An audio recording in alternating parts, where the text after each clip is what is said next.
नमस्कार. बऱ्याच दिवसांच्या गॅप नंतर पुन्हा एकदा ॲडव्होकेट असीम सरोदे आपल्या सगळ्यांच्या सोबत आहेत आणि मला वाटतं आता महाराष्ट्राला त्यांची ओळख करून देण्याची अजिबात गरज राहिलेली नाही. सगळीकडे महाराष्ट्रभर ते ज्या पद्धतीचं काम मागच्या काही वर्षांमध्ये त्यांनी केलेलं आहे, राजकारणात, समाजकारणात, लोकजागृतीमध्ये, सगळ्याच गोष्टींमध्ये, त्याच्यामुळे आता ते सुपरिचित झालेले आहेत. आणि दिवाळीच्या निमित्ताने आपण वेगवेगळ्या क्षेत्रातील मान्यवरांशी संवाद साधतोय, नेहमीची आपल्या सगळ्या गोष्टी बाजूला ठेवून. त्यात आज ॲडव्होकेट सरोदे सरांकडे आलेलो आहे. सर नमस्कार आणि दिवाळीच्या शुभेच्छा. आपल्याला तुम्हाला शुभेच्छा. मला पहिले अगदी बऱ्याच दिवसांनी तुम्हाला भेटल्यानंतर त्या भयानक आठवणी जागृत झाल्या. म्हणजे पुण्याच्या या रस्त्यांवरती भर दिवसा ढवळ्या भारतीय जनता पार्टीच्या त्या गुंडांनी विश्वंभर तुम्ही निखिल वागळे यांच्यावर जो जीवघेणा हल्ला केला, तुमच्या गाडीची मोडतोड. म्हणजे आजही काही वेगवेगळ्या एपिसोड्सच्या निमित्तानं मी ती व्हिडिओ क्लिप लावतो कधी कधी व्हिडिओमध्ये, ते बघताना थरकाप होतो. काय झालं सर त्या प्रकरणाचं पुढे? त्याच्यामध्ये जेव्हा हा सुनियोजित हल्ला झाला त्याच्यानंतर पोलिसांचे आम्हाला फोन आले आणि मीच मुख्यतः पोलिसांशी बोललो, पोलीस कमिशनरशी बोललो. त्यांनी सांगितलं की तुम्ही गुन्हा नोंदवणार का? म्हटलं आम्हाला तक्रार तर द्यायचीच आहे, परंतु आम्ही गुन्हा का नोंदवायचा? जर पोलिसांच्या उपस्थितीत पोलीस असताना हे सगळं झालेलं आहे, ट्रॅफिक पोलीस होते, स्पेशल ब्रँचचे पोलीस होते, साधे पोलीस होते, सगळेच होते, साध्या वेशातले पोलीस होते, त्यांना सुद्धा धक्काबुक्की झालेली आहे. तर त्यांच्यासमोर जर झालं असेल तर तुम्ही गुन्हा नोंदवा आणि आमचे स्टेटमेंट घ्या, आम्ही स्टेटमेंट देतो. कारण काय झालं माहिती आहे का, की पोलिसांना त्यांची जबाबदारी करताना राजकारण, राजकीय हितसंबंध हे महत्त्वाचे वाटायला लागले. जेव्हा त्यांच्यासमोर एखादी दखलपात्र गुन्ह्याची घटना घडते त्यांनी गुन्हा नोंदवायला पाहिजे होता. हे सांगितल्यावर मग त्यांनी सांगितलं ठीक आहे हम करते असं वगैरे, आणि मग त्यांनी गुन्हा नोंदवला. जेव्हा मी गुन्हा नोंदवलेला FIR पाहिला तेव्हा त्यांनी त्याच्यामध्ये जीवघेणा हमला याच्यासाठी जे कलम, तेव्हा 307 कलम होतं, ते त्यांनी लावलंच नाही. मग मी त्यांना परत विचारलं की तू जीवघेणा हमला झालेला आहे, काचा फोडलेला आहे, रॉड टाकलेला आहे, माझ्या डोक्याला लागलेला आहे, तर तुम्ही 307 कलम लावायला पाहिजे होतं. म्हणजे गाडीतून बाहेर तुम्हाला खेचण्यात त्यांना यश आलं असतं तर आणखी भयानक झालं असतं. तर त्यांनी ते कलम लावलं नाही आणि तसंच ते राहिलं. त्यांचे आरोपींचे जामीन वगैरे सगळ्यांचे झाले. आम्हाला अजून काही कोर्टात बोलावलेलं नाही. परंतु तुम्हाला विरोधाभास सांगतो की उदय सामंत जे उद्योगमंत्री आहे ते अशाच एका कार्यक्रमानिमित्त पुण्यातल्या कात्रज भागातून की कुठून तरी प्रवास करत होते. तर त्यांच्या गाडीवर एका जणांनी चप्पल की बूट भिरकावून टाकला. तर तो फेकून मारल्यावर त्याला 307 कलमाखाली FIR दाखल झाला. म्हणजे जो खरोखरचा जीवघेणा हल्ला असतो त्याच्यामध्ये 307 कलम लावायचं नाही. आणि एका माणसाने बूट फेकून मारला, ज्याची काही इजा पण झाली नाही, ती गाडी निघून गेली होती, पण त्यांच्यावर बूट फेकून मारला होता, तर त्याच्यावर 307 कलम दाखल झाला. सातत्याने आपण जे म्हणतोय की कायदा समोर सगळे समान असतील आणि कायदा सगळ्यांसाठी समान असेल, तर तुम्ही मग भेदभाव का करता? आणि इथे पोलिसांचं राजकीय होणं, पोलिसांचा राजकारणासाठी उपयोग करणं, या दोन्ही गोष्टी आपल्याला दिसतात. तर ती प्रकरण ते प्रलंबित आहे, अजूनही काही विशेष त्याच्यामध्ये घडामोडी झालेल्या नाही.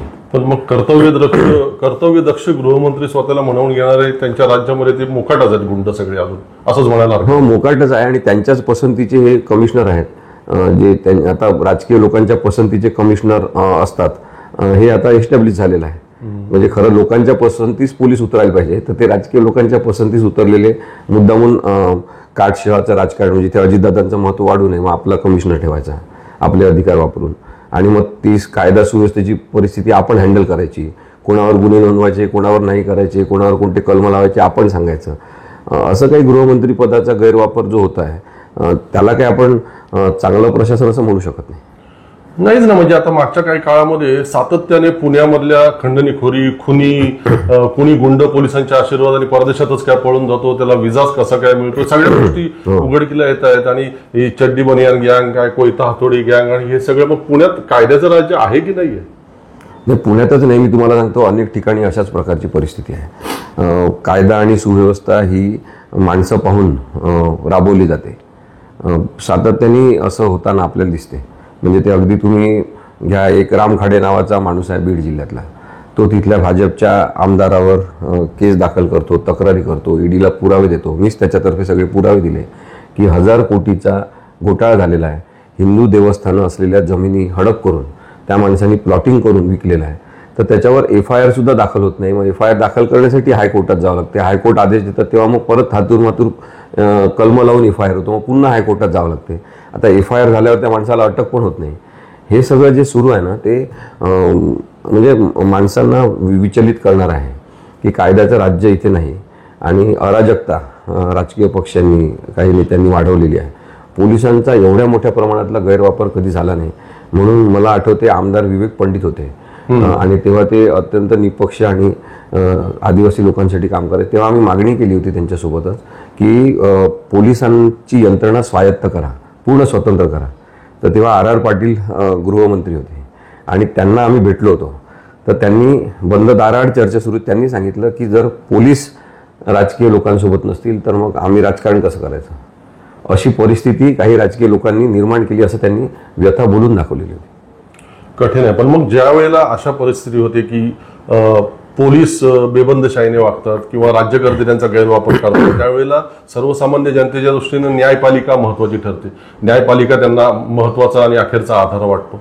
मला चांगला आठवतंय काही दिवसांपूर्वी म्हणजे महाराष्ट्रातल्या सत्ता संघर्षाच्या बाबत गेल्या महिन्यात जेव्हा तारीख होती त्यावेळेला खूप आशादायक तुम्ही लिहिलं होतं समाज माध्यमांवरती. इतकं सकारात्मक तुम्ही त्या केसच्या संदर्भात त्यापूर्वी लिहिलं नव्हतं. कदाचित सुप्रीम कोर्टात त्याच्या आधीच्या तारखेला त्या न्यायमूर्ती महोदयांनी जे काही भाष्य केलं त्यामुळे तुम्हालाही पॉझिटिव्ह वाटलं असेल आणि आता काहीतरी पुढचं पाऊल पडेल असं तुम्ही लिहिलं होतं. परंतु प्रत्यक्षात तसं काहीच झालं नाही. मी हे किती निराशाजनक आहे सर. म्हणजे सर्वसामान्य जनतेला आता वाटायला लागलं की नाही, न्यायपालिका पण आता आपल्याला न्याय देणार नाहीये. नाही, न्यायपालिकेवरचा विश्वास उडायला नको, कमी व्हायला नको. मी जेव्हा थेट बोलणं सुरू केलं होतं न्यायव्यवस्थेच्या बद्दल आणि त्यातलं परीक्षण करणं सुरू केलं होतं तर माझे शिक्षक आहेत प्रोफेसर उल्हास बापट, त्यांनी मला सरांनी मुद्दाम मला बोलवून सांगितलं की अरे न्यायव्यवस्थेबद्दल आपल्याला सकारात्मक जी बाजू असेल ती जास्त बोलत राहिली पाहिजे, कारण की लोकशाही यंत्रणेवरचा विश्वास टिकला पाहिजे. बरोबर. आता माझ्यासमोर प्रश्न पडतो की किती चांगलं बोलायचं यांच्याबद्दल आणि केव्हा बोलायचं, कारण की चांगलं बोलण्याच्या जागाच कमी ठेवलेल्या आहेत. आता या केसमध्ये तुम्ही जे म्हणता ना ते निराशाजनक परिस्थिती आहे की निर्णय द्यायचा असेल ना या सत्ता संघर्षाबद्दल किंवा पक्षचिन्हाबद्दल तो उद्धव ठाकरे यांच्याकडूनच द्यावा लागणार आहे. हे संविधानिक सत्य आहे. बरोबर. आता ते तसा निर्णय द्यावा लागणार आहे हे वास्तव दूर ढकलण्याचा प्रयत्न केवळ तारखा देऊन होऊ शकतो आणि म्हणून मग इतके दिवस हे लांबवण्यात आलेलं आहे आणि आता सुद्धा तारखा होत आहेत. त्या दिवशी खूप जेन्युइन रिझन होतं की एक कॉन्स्टिट्युशनल मॅटर पार्ट 3 होतं, त्याच्यावर हिअरिंग कंप्लीट करायचं होतं. म्हणून न्यायाधीशांनी सुरुवातीच्याच 1, 2, 3 प्रकरणं झाले तेव्हाच काही जणांना त्यांनी सांगितलं की आता मी दुसऱ्या बेंचवर बसणार आहे, त्याच्यामुळे आपण जास्त वेळ काम इथे करणार नाही आहे. म्हणून आम्हाला तेव्हा स्पष्ट झालं होतं की तारीख होणार आहे. पण आता त्यांनी जे सांगितलं 12, 13, 14 3 दिवस आपण राखीव ठेवून याच्यावर हिअरिंग घेऊ. तर कपिल सिब्बल सरांनी सांगितलं की जेव्हा न्यायाधीशांनी विचारलं किती वेळ तुम्हाला लागणार, त्यांनी सांगितलं की 45 मिनिटात युक्तिवाद करणार. काय होते रवींद्रजी की ज्यांची बाजू खरी असते, ज्यांच्याजवळ सेन्स असतो आणि ज्यांच्याजवळ तत्वनिष्ठपणे काहीतरी खरोखर मांडायचं असते ते कमीत कमी वेळात मांडून होऊ शकते. बरोबर. पण जे प्रतिवादी आहेत त्यांचे वकील काय म्हणाले की आम्हाला 1-1 दिवस प्रत्येकी लागणार. म्हणजे एवढं 1-1 दिवस लागण्यासारखं प्रकरण नाही आहे ना. सामान्य माणूस एखादा बसवला, जेव्हा आपण ते राजा पाहायचो दगडावर बसून न्याय द्यायचा विक्रमादित्य, तसे पण न्याय दिला असताना कोणत्या गावातल्या पंचांनी तरी सुद्धा तो उद्धव ठाकरेंच्या बाजूने राहणार आहे. त्यामुळे 3-3 दिवस त्यांनी म्हटल्यावर न्यायाधीश म्हणाले ठीक आहे तुम्ही 3 दिवस घ्या, आपण तसं ठेवू शेड्यूल, आणि जर नाही झालं तर मग पुन्हा काही एक तारीख होईल त्याच्यामध्ये, असं सुद्धा त्यांनी स्पष्ट केलं. त्यामुळे हा निर्णय थोडासा आणखी लांबेल, परंतु आता काय म्हणतात अंतिम युक्तिवाद हे सुरू होतील असं दिसतंय.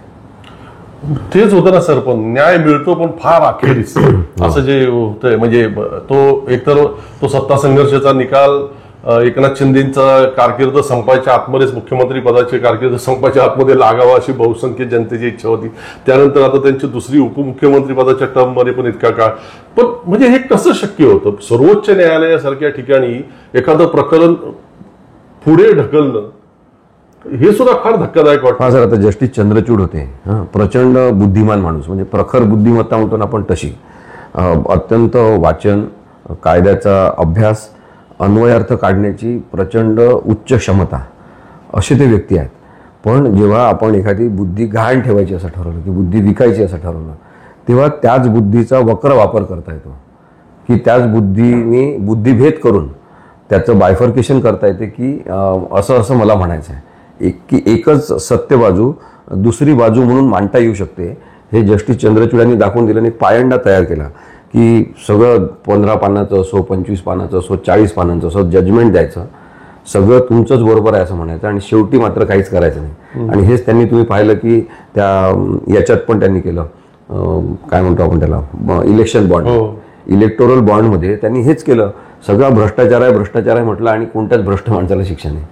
तर हा जो ट्रेंड प्रस्थापित झाला आहे ना, हा सुद्धा न्यायव्यवस्थेला धोकादायक आहे की तुम्ही तुमच्यावर बाइंडिंगनेस आहे, कंपल्सरी आहे, बंधनकारक आहे की तुम्ही न्यायच दिला पाहिजे आणि न्याय निर्णय स्पष्ट दिला पाहिजे, त्याचे दुसरे अर्थ काढण्याची संधी असायला नको, असं त्यांनी केलं नाही. आणि म्हणून तुम्ही आता पाहता की रिटायर्ड झाल्यावर त्यांना सारवासारव करण्यासाठी तुमच्यासारख्या चॅनलच्या लोकांना बोलून बोलून मुलाखती देतात, कधी गाडीत देतात, कधी एखाद्या हॉलमध्ये बसून देतात, कधी रेस्टॉरंटमध्ये बसून देतात.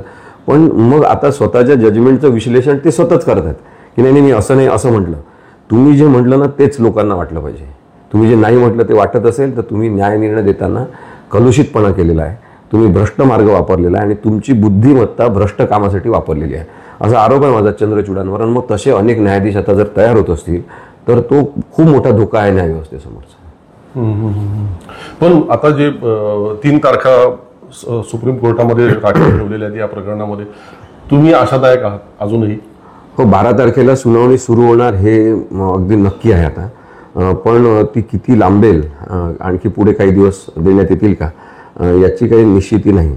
त्यामुळे असं समजू शकतो आपण की 2 दिवस हिअरिंग होऊन पुन्हा 2 दिवसाची तारीख देऊन पुन्हा काही पुढच्या आठवड्यात ठेवतील, असं काही दिवस ते लांबणार प्रकरण असं नक्की वाटते.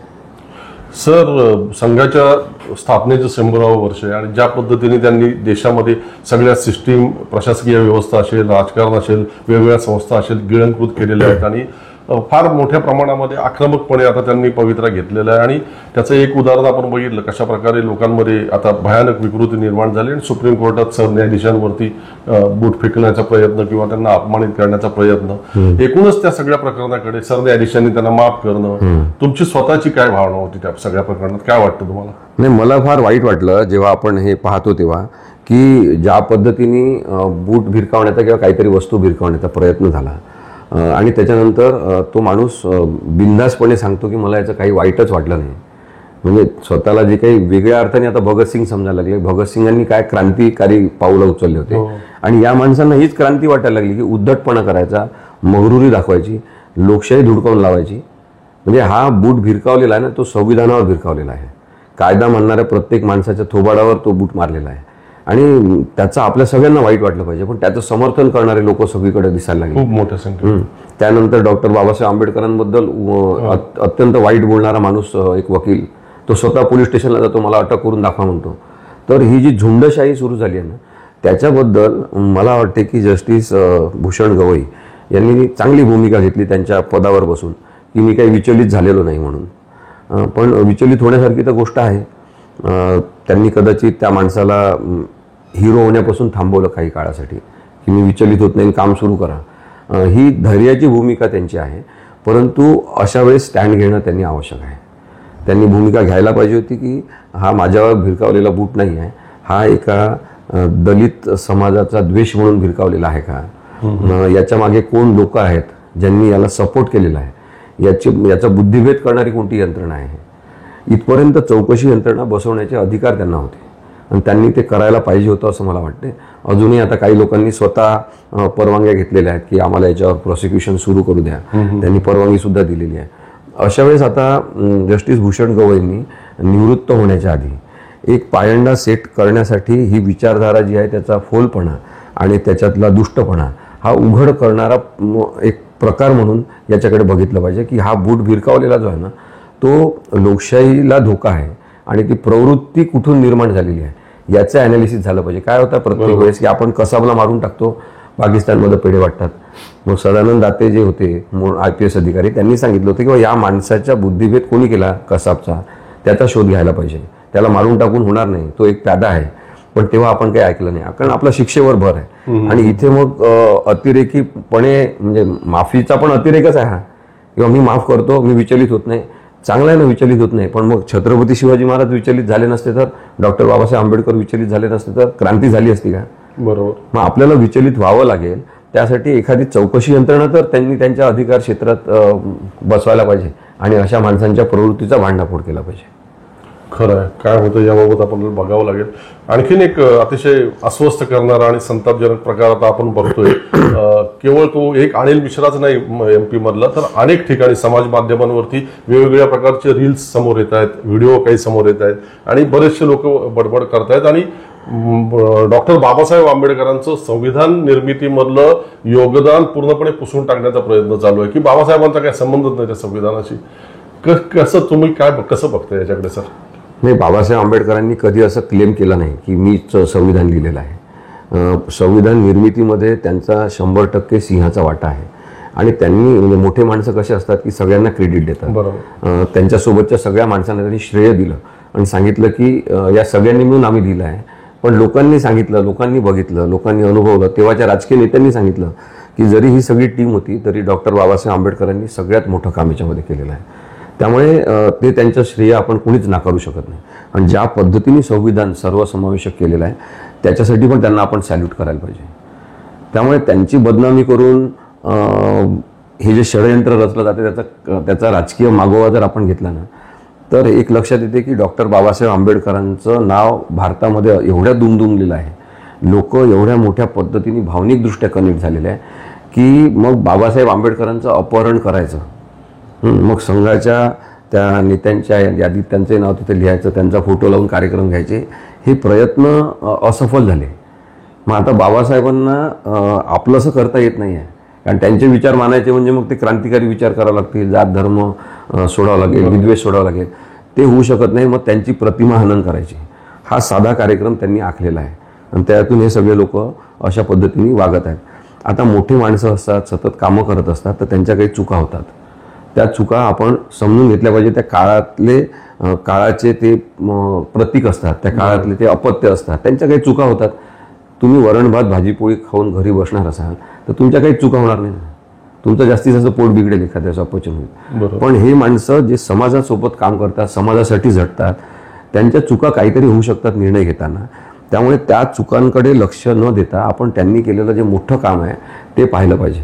पण तसं न करता संघाच्या लोकांनी अत्यंत नियोजन करून, कट कारस्थान करून डॉक्टर बाबासाहेब आंबेडकरांची प्रतिमा मलिन करण्याची एक मोठी भारतस्तरीय मोहीम सुरू केलेली आहे आणि त्याला केंद्र सरकार, तिथले सगळे राज्य सरकार यांचा सगळ्यांचा पाठिंबा आहे. आणि ती मुकसंमती किंवा त्यांनी अंतर्गत संमती दिली असेल तो राजकीय षडयंत्राचा जो भाग आहे तो बाबासाहेबांचा द्वेष करण्याच्या आधारावर त्यांचा टिकलेला आहे असं मला वाटतं. खरं आहे सर.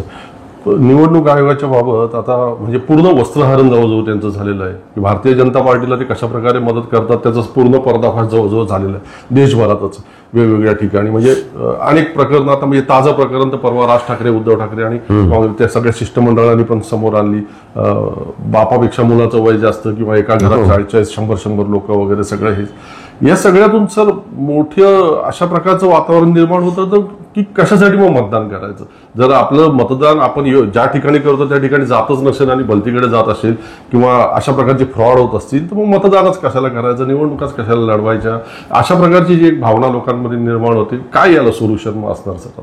नाही, नागरिकांनी विचलित न होता, नाराज न होता, आपल्या अपेक्षा आशा न सोडून देता मतदान करत राहिलं पाहिजे. मतदान केंद्रावर जाऊन केलं पाहिजे. जिथे त्रास देण्यासाठी जे आपल्या विरोधी मत आहेत त्यांना मुद्दामून दुसऱ्या मतदारसंघामध्ये दूरच्या मतदार केंद्रावर त्यांचे नावं पाठवले जातात. असं पण होत आहे की माणसं मग म्हणतात इतक्या दूर कशाला जायचं. तर अत्यंत बारकाईने मानसिकतेचं मतदारांचा अभ्यास करून हे लोक काम करत आहेत. त्यामुळे मला तर पहिलं आवाहन करायचं आहे की कोणी मतदानापासून वंचित स्वतःला ठेवू नका, मतदान मुद्दामून जाऊन करा.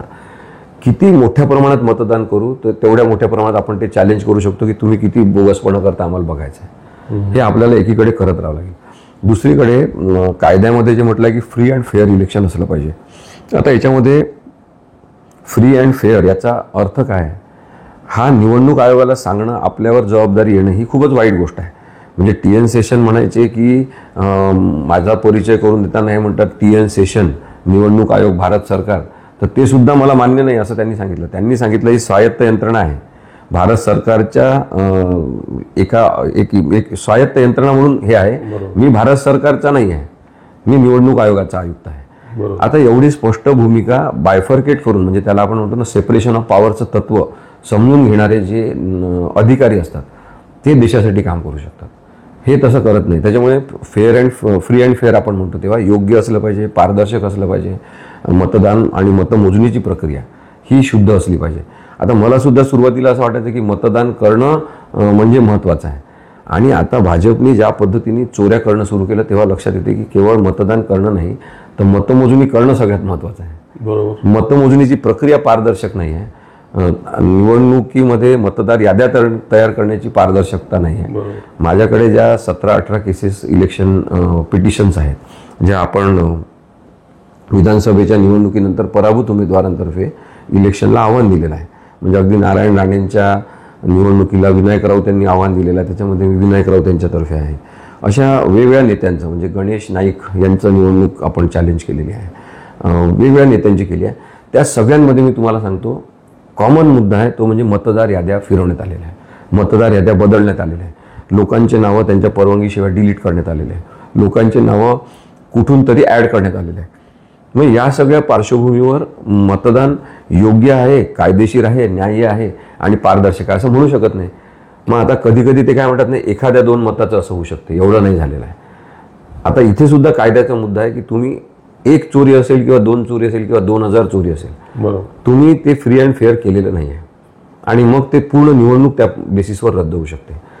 मग निवडणूक आयोगाने आयडिया काय केली की आपण म्हटलं रांगांचे CCTV फुटेज द्या. तर त्यांनी सांगितलं की रांगांचे CCTV फुटेज देता येणार नाही, कारण मोदी आणि शहानी निवडणुकीच्या दरम्यान, म्हणजे महाराष्ट्रात इकडे निवडणूक सुरू असताना त्यांनी तिकडे एक नोटिफिकेशन गव्हर्नमेंट GR काढला की CCTV फुटेज देता येणार नाही.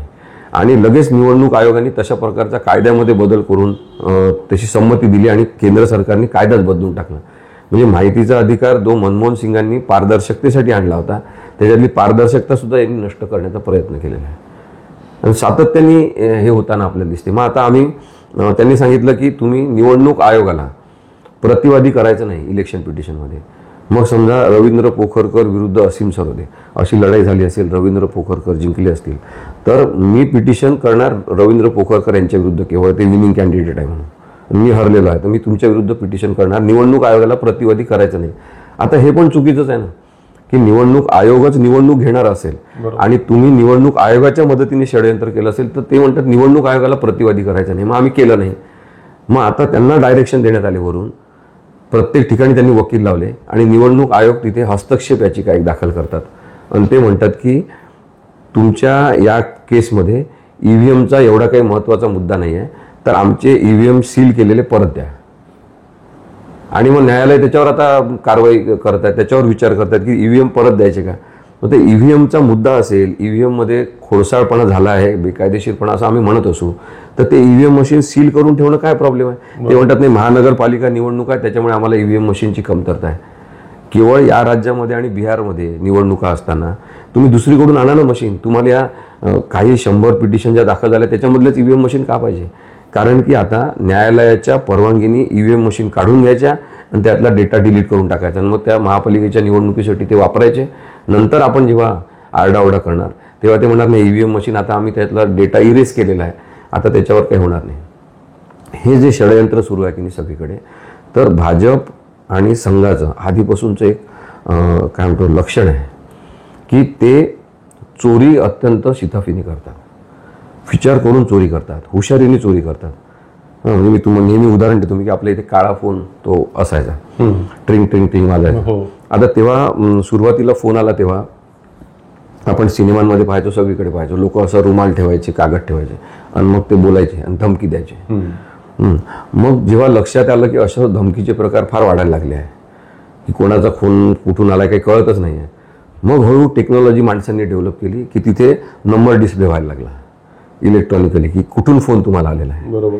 त्याच्यामुळे मग ती चोरी बंद झाली आणि ती चोरी बंद झाल्यावर मग लोकांनी सुरू केलं PCOवर जायचं आणि तिथून फोन करायचा, तिथून काहीतरी धमकी द्यायची, शिवीगाळ करायची, एखाद्या मुलीच्या संदर्भात काही असेल तर तिच्या घरी फोन करायचा, हे सुरू झालं.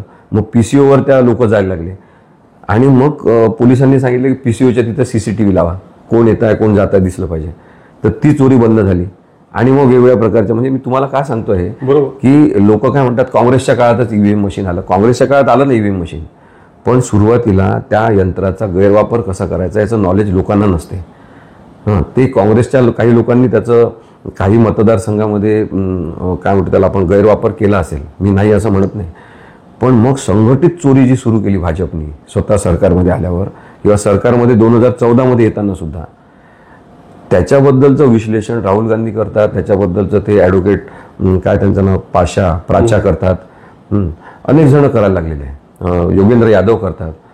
तर ते चूक नाही आहे, कारण यांनी काय केलं की ॲडव्हान्स वापर त्याचा सुरू केला. म्हणजे ईव्हीएमचं मी तुम्हाला एक उदाहरण देतो की जेव्हा लक्षात आलं की ईव्हीएममध्ये चोरी होत आहे किंवा ईव्हीएम मशीन जिथे गोडाऊनमध्ये ठेवतात सील करून तिथे काहीतरी गडबडी होत आहे, तर तुम्ही पाहिलं असेल की सगळ्या राजकीय पक्षाचे लोक तिथे आपले कार्यकर्ते अपॉइंट करायला लागले. या गोडाऊनमध्ये मशीन ठेवलेल्या आहेत, याच्या बाजूला 100 फुटाच्या तिकडे जाता येत नाही, त्याच्यामुळे 100 फूटच्या बाहेर सगळ्या रस्त्यांवर टेंट ठोकून लोक राहायला लागले, तंबू ठोकून, की लक्ष ठेवा कोणती गाडी येते, कोणती सगळे नंबर लिहून ठेवा, त्याचा व्हिडिओ शूटिंग करा.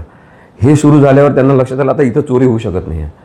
मग त्यांनी ती चोरीचा प्रकार बदलला आणि मग त्यांनी आपल्या सगळ्यांना ईव्हीएम मशीनवर चोरी होता याच्यामध्ये व्यस्त राहू दिलं आपलं डोकं, आणि त्यांनी मतदार याद्यांचा घोटाळा. कारण की सगळ्यात जास्त ब्लॉकवर म्हणजे त्या मतदान केंद्रांच्या पर्यंत खालच्या टीम असलेला भाजप हा एकमेव पक्ष आहे. आणि त्यांनी मग याद्या काढल्या. जसं मुसलमानांना गुजरातमध्ये शिरकाण करताना, मारून टाकताना त्यांनी दुकानांच्या याद्या काढल्या होत्या, यांना मारायचं, यांना मारायचं, इथे आग लावायची. अशा पद्धतीने काही धर्मांध लोकांनी तिथे याद्या काढल्या होत्या. तशाच पद्धतीने इथे मोडस ऑपरेंडी वापरण्यात आली आणि सांगण्यात आलं की या मतदारसंघामध्ये कोण मतदार आहेत जे विरोधी आहे, आपल्या विरोधी आहेत, त्यांची यादी तयार करा, त्यांचे नावं कसे डिलीट होतील याची प्रयत्न सुरू करा आणि आपले नवीन मतदार आणा. मग ते करताना त्यांनी काय केलं की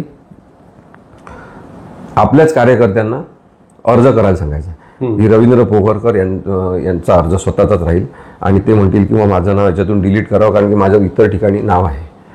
मग आता असा अर्ज आल्यावर निवडणूक आयोगाचं काम काय असतं त्या अधिकाऱ्याचं की त्या अर्जाची शहनिशा करण्यासाठी तुम्हाला प्रत्यक्ष बोलवणं, तिथं आपला अधिकारी पाठवणं आणि त्याची शहनिशा करून घेणं. मग यांना असं सांगण्यात आलं इथे राज्य सरकारतर्फे की शहनिशा करायची नाही, काही दिवस अर्ज करायचा आणि कागदपत्र तयार करायचे, जी शहनिशा केली असं दाखवायचं. मग 5-5 नावं प्रत्येक कार्यकर्त्यांनी डिलीट करण्याचे अर्ज करायचे आणि एका बल्कनी ते डिलीट होतील अशी व्यवस्था करायची.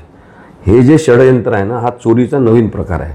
मतदार याद्यांमध्ये घोळ निर्माण करण्यासाठी हा त्यांनी अत्यंत नियोजनबद्ध पद्धतीने वापर केलेला आहे असं दिसते.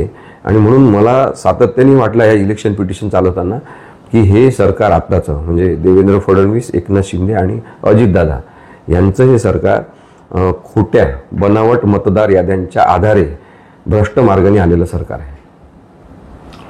सगळं भयंकर आहे सर. मला आणखीन एक मुद्द्याबाबत तुमचं मत जाणून घ्यायचं. आता तुम्ही गुजरातचा उल्लेख केला, तर कशा प्रकारे त्यांनी त्याचे शिरकाण केलं वगैरे. सुप्रीम कोर्टाने मागे स्टेटमेंट केलेलं होतं की धर्मांधता वाढवणारे, धर्माधर्मांमध्ये तेढ निर्माण करणारे वक्तव्य कोणीही केले तरी कोणी तक्रार करण्याची वाट न बघता पोलिसांनी कारवाई केली पाहिजे त्या त्या राज्यातल्या, असे स्पष्टपणे आदेश सुप्रीम कोर्टाने म्हटलेलं होतं.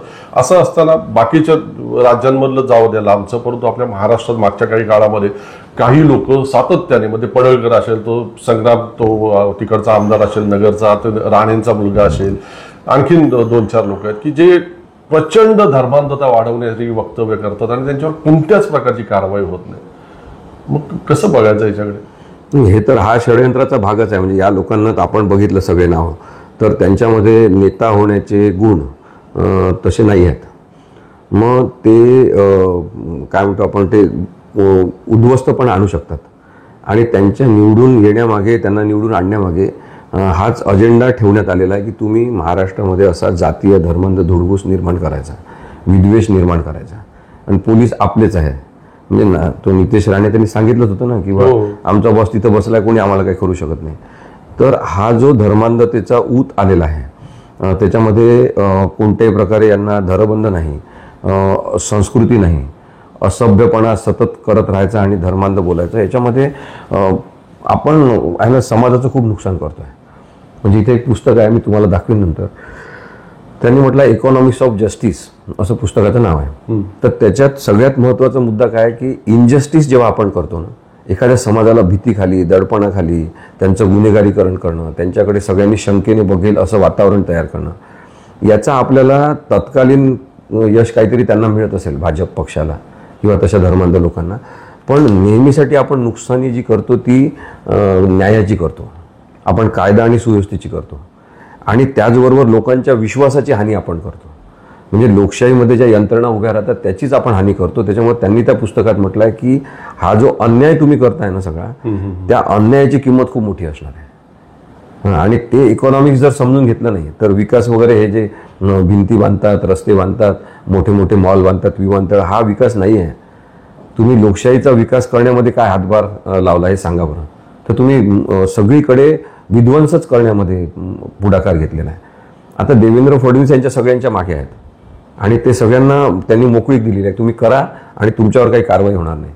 म्हणजे हे इथे महाराष्ट्रामध्ये योगी बनण्याचा प्रयत्न करतात, कारण की त्यांना असं वाटते की योगी हा अत्यंत पॉवरफुल उत्तर प्रदेशमध्ये आहे आणि आपल्याला केंद्रामध्ये मोठ्या पदावर पुढे जायचं आहे, त्याच्यामध्ये योगी हा अडसर आहे, तर त्याच्याशी आपण स्पर्धा करायची.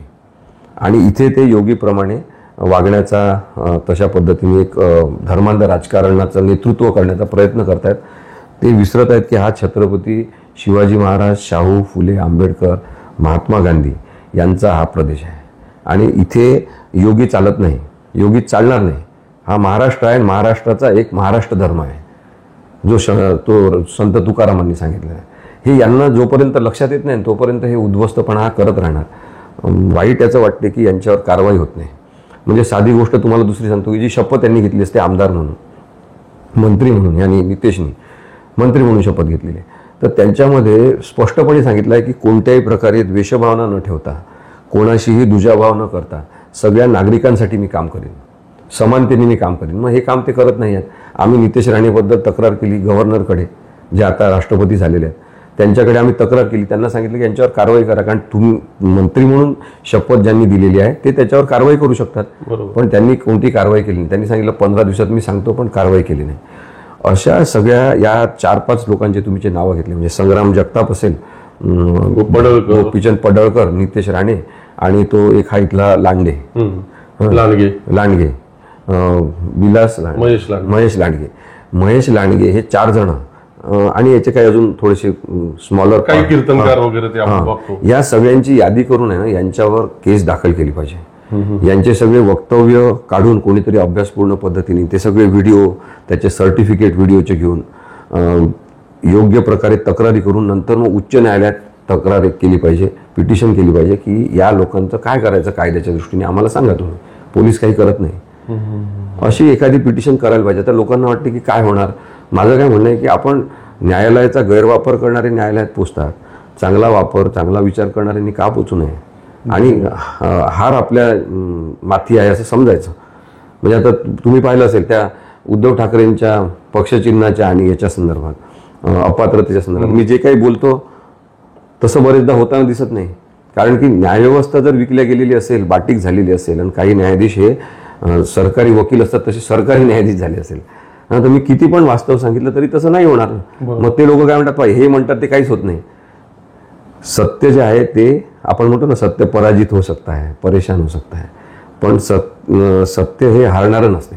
एकदा तेच प्रस्थापित होणार आणि तेव्हा ह्या सगळ्या लोकांचे तोंड तेव्हा बंद होणार. ती वेळ यायला किती वेळ लागेल माहिती नाही सर. पण मग आता अशा परिस्थितीमध्ये शेवटचा मला तुम्हाला विचारायचं की एका बाजूनी सगळ्या राज्यकर्त्यांनी विवेक सोडून दिलेला आहे, भ्रष्टाचार आणि या सगळ्या धर्मांधता आणि या सगळ्या गोष्टींमध्ये ते मग्न आहेत.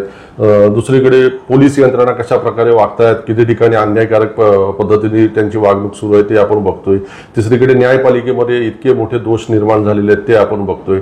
आणि RSSच्या समर्थक लोकांना तर फार आता सध्या उन्माद चढलेला आहे, भाजपच्या लोकांना सगळ्यांना. या अशा सगळ्या कालखंडातून, अशा सगळ्या या गोष्टींमधून सुद्धा देश बाहेर निघेल ही आशा ठेवायची आपण खरंच. आपण आशावादी राहिलंच पाहिजे. आणि देश बाहेर निघाला ना, अनेकदा ब्रिटिशांच्या याच्यातून निघाला, गुलामगिरीतून निघाला, आपल्या मानसिकतेतून आपण बाहेर निघालो. पण तरी संविधान लिहिताना डॉक्टर आंबेडकरांनी सूचना दिली आपल्याला की हे संविधान वाईट लोकांच्या हातात पडू देऊ नका, नाहीतर तुम्हाला हे संविधान लिहिणारा आणि संविधान दोन्ही वाईट आहे असं वाटेल. बरोबर. हे त्यांनी सांगितलं. नेहरूंनी सांगितलं की आपण एका वेगळ्याच परिवर्तनाच्या क्षेत्रात प्रवेश केलेला आणि ते आपल्याला झेपलं पाहिजे परिवर्तन, हे त्यांनी सांगितलं. या सगळ्या गोष्टींमध्ये मला असं वाटतं की आशावादी आपण राहायला पाहिजे. कारण की पोलिसांमध्ये न्यायव्यवस्थेमध्ये अनेक पोलीस अधिकारी चांगले आहेत, अनेक न्यायालयीन जे कर्मचारी किंवा न्यायाधीश आहेत ते अत्यंत उत्तम आहेत. ते लोक संधीची वाट पाहत आहेत. त्या लोकांना महत्त्वाच्या केसेस दिल्या जात नाही. म्हणजे मी तुम्हाला जस्टिस अभय ओक यांचं उदाहरण देतो. जस्टिस अभय ओक यांच्याकडे मुद्दामून चांगले चांगले प्रकरणं, महत्त्वाचे प्रकरणं ज्याच्यामध्ये न्याय ते काय देणार हे साधारणतः माहीत असू शकते त्यांच्या न्यायिक बुद्धिमत्तेनुसार, तर त्यांच्याकडे चांगले प्रकरणं सोपवले नाही. त्यांना मुद्दाम दुय्यम दर्जाचे सगळे कामं देत गेले. तर असे अन्याय, अत्याचार हे न्यायव्यवस्थेच्या अंतर्गत सुद्धा सुरू आहेत. आता असं आपण म्हटलं, ते म्हणतात काही न्यायव्यवस्थेवर टीका करता. मग आता मी हे उदाहरण नेहमी देतो की माझा एखादा मित्र असेल, माझे आईवडील असेल, त्यांच्यावर मी प्रेम करतो, तर मग ते प्रेम करतात, ते माझ्यावर सुद्धा करतात. तेव्हा ते प्रेमाने मला सांगतात की अरे तुझ्यामध्ये हा दुर्गुण आहे, तो दूर केला पाहिजे. माझं विश्लेषण करतात. बरोबर. आपलं प्रेम असते ना, त्या व्यवस्थेचं आणि यंत्रणेचं आपण विश्लेषण करत असतो. त्यामुळे त्या यंत्रणेच्या विरुद्ध आपण नसतो, आपण ती अजून चांगली कशी होईल याच्याबद्दलचं चिंतन करत असतो. मला असं वाटते की हे जे चांगले लोक आहेत त्यांना जेव्हा काम करण्याची संधी मिळेल, अनावधानाने का होईना त्यांच्याकडे चांगली केस येईल, तेव्हा खूप मोठा बदल घडून येऊ शकतो. म्हणजे आता एक विचार करा की अपात्रतेचं प्रकरण जस्टिस भूषण गवई सरांकडे आहे आणि दुसरं प्रकरण पक्षचिन्हाबद्दलचं हे जस्टिस सूर्यकांत यांच्याकडे आहे. मग आता जस्टिस भूषण गवई हे सरन्यायाधीश आहेत भारताचे. त्यांना मास्टर ऑफ रोस्टर असं म्हणतात की कोणत्या केसेस कोणाकडे लावायच्या, कोणत्या केसेस कोणाकडे क्लब करायच्या, एकत्र चालवायच्या, हे सगळे अधिकार त्यांना आहे. ते राजकीय पार्श्वभूमीमधून आलेले आहे. त्यांचे वडील गव्हर्नर होते आणि अत्यंत आंबेडकरांचा प्रखर विचार करणारे म्हणून आपण त्यांना ओळखतो. संविधानाचा प्रचंड अभ्यास जस्टिस भूषण गवईंचा आहे. आता यांनी ठरवलं तर एका मिनिटात काय होऊ शकते, यांनी ठरवलं किंवा मला या दोन्ही केसेस एकत्र चालवायच्या, कोणी मागणी करो की नको, हे दोन्ही एकत्र विषय आहे, मी हे एकत्र चालवणार आणि माझ्यासमोर चालवणार, तर त्यांना कोणी रोखू शकत नाही. बरोबर. ते निर्णय घेऊ शकतात की या दोन्ही प्रकरणांची सुनावणी मी करणार, माझ्यासोबत जस्टिस सूर्यकांत सुद्धा बसणार आणि मीच बेंच डिसाईड करणार आणि मी ही लागोपाठ केस लावून घेऊन ही एका आठवड्यात संपवणार, निर्णय देणार, असं म्हटलं ना तरी त्यांना ते अधिकार आहेत. मग आपण विचार काय करतोय की त्यांनी तसा विचार करावा, त्यांना तशी प्रेरणा व्हावी. बरोबर. आणि त्यांनी हे जे सडलेलं राजकारण आहे इथलं हे उखडून फेकून द्यावं आणि भीमपुत्र आहेत ते याचा पुरावा द्यावा, असं आपल्याला जर वाटत असेल तर ती अपेक्षा आपली काही चुकीची नाही. पण मग त्यांच्या काही अंतर्गत हे असेल, दबावाचं राजकारण असेल. आपण पाहिलं की चांगल्या चांगल्या न्यायाधीशांवर दबाव आणले, त्यांच्या मागे बाया सोडल्या, त्यांना आपल्यात घेतलं, हे आपण पाहिलेलं आहे. त्यामुळे न्यायव्यवस्थेकडून अपेक्षा करताना हे दबावविरहित पद्धतीने काम करण्यासाठी आता झुगारूनच द्यावं लागेल. कारण की ते दबाव आहे ना, ते कमी होत नाही, ते वाढत जाणार. पण ते झुगारून देता आले तर तो माणूस मोठा होणार. बरोबर. म्हणजे ज्या पद्धतीने यांनी ते कोल्हापूरचं बेंच केलं जस्टिस गवईंनी, आतापर्यंत कोणी केलं नाही. 40-45 वर्षाची मागणी त्यांनी पूर्ण केली. शाहू महाराजांची मागणी होती की शाहू महाराजांनी तिथं कोर्ट एस्टॅब्लिश केलं होतं.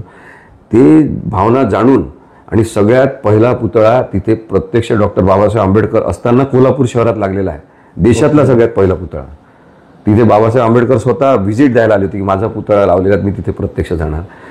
तर अशा पुरोगामी विचाराचा वारसा असलेल्या कोल्हापुरात उच्च न्यायालयाचं खंडपीठ, सर्किट बेंच करणं, ही भूमिका त्यांनी ज्या पद्धतीने घेतली. महाराष्ट्रामध्ये अनेक ठिकाणी नवीन नवीन इमारती त्यांनी बांधून घेतल्या त्यांच्या अधिकाराचा वापर करून. मला असं वाटते की आता ही विस्कटलेली राजकीय घडी बांधण्याची सुद्धा जबाबदारी जस्टिस भूषण गवई यांच्यावर आहे. कारण की केवळ न्यायालयांच्या इमारती बांधून होणार नाही, तर न्यायाची संकल्पना सुद्धा बांधावं लागणार आहे. आणि त्याच्यासाठी त्यांनी ठरवलं तर ते पुढाकार घेऊ शकतात. त्यांना सगळे अधिकार आता आहेत. 24 नोव्हेंबरपर्यंत ते सर्वोच्च आहेत. त्यांनी तसं करून दाखवावं. तर मी तुम्हाला सांगतो की महाराष्ट्र त्यांना डोक्यावर घेईल. कारण की महाराष्ट्रातल्या माणसांची भावना आहे, माणसातल्या लोकांना कळलेलं आहे, कायदा जाणणाऱ्या प्रत्येक माणसाला माहीत आहे की हे एकनाथ शिंदे चोर आहेत, हे एकनाथ शिंदे पळवापळी करणार आहे. त्यांना देवेंद्र फडणवीस यांनी मदत केलेली आहे, अमित शहानी मदत केलेली आहे, इलेक्शन कमिशननी मदत केलेली आहे. हे सगळं एक षडयंत्र मोठं रचण्यात आलं. मग ज्याच्यामध्ये अजितदादांना सुद्धा घेण्यात आलं. त्यांनी तसाच पक्ष पळवला. प्रश्न काय रवींद्रजी की अशाच पद्धतीने भारतामध्ये सगळीकडे एस्टॅब्लिश्ड असलेल्या राजकीय पक्षांना फोडलेलं चालेल का? बरोबर. अशाच पद्धतीने पळवापळवी केली तर आपण त्याला कायदेशीर मान्यता द्यायची का? आणि मग असंच करण्यासाठी परवानगी द्यायची असेल तर मग लोकांनी राजकीय पक्ष का चालवायचे? एकनाथ शिंदे आणि देवेंद्र फडणवीस यांनी खूप वाईट गोष्ट केलेली आहे सगळ्या प्रकारातून, की त्यांनी राजकारण हे मानसिक काय म्हणतो आपण मानसिक ताणतणावाचं करून टाकलं आहे. प्रत्येक नेता व्यथित आहे, प्रत्येक नेता काळजीत आहे, चिंतेत आहे. त्यांनी सगळ्यांना एका मानसिक चिंतेत ढकलून दिलेलं आहे की आज तुमच्यासोबत जे लोक आहेत ते उद्या तुमच्यासोबत राहतील का, विश्वासाने तुमच्याशी जे बोलतायत ते तुमचे आहेत का, असं एक शंकेचं वातावरण त्यांनी दोघांनी निर्माण केलेलं आहे, जे खूप जास्त वाईट आहे. आणि त्याच्यावर पूर्णविराम देण्याची सगळी पात्रता आणि क्षमता जस्टिस भूषण गवई यांच्यामध्ये आहे. त्यांनी जर तसा विचार केला तर न्यायव्यवस्था फारच झळाळून निघेल असं मला वाटतं. सगळ्या ताज्या घडामोडींचं मागच्या सगळ्या कालखंडातले अतिशय समर्पक असं विश्लेषण ॲडव्होकेट सरोदे सरांनी केलेलं आहे आणि आपल्या सगळ्यांनाच ते निश्चितपणे पटणाऱ्यासारखंच आहे. आणि आशावाद सुद्धा त्यांनी दाखवलेला आहे की या सगळ्यातून देश अनेक वेळा अतिशय याच्यापेक्षा कठीण परिस्थितीतून बाहेर पडला, यातूनही बाहेर पडेल. सर फार फार धन्यवाद, तुम्ही वेळ दिला, मी आभारी आहे. धन्यवाद.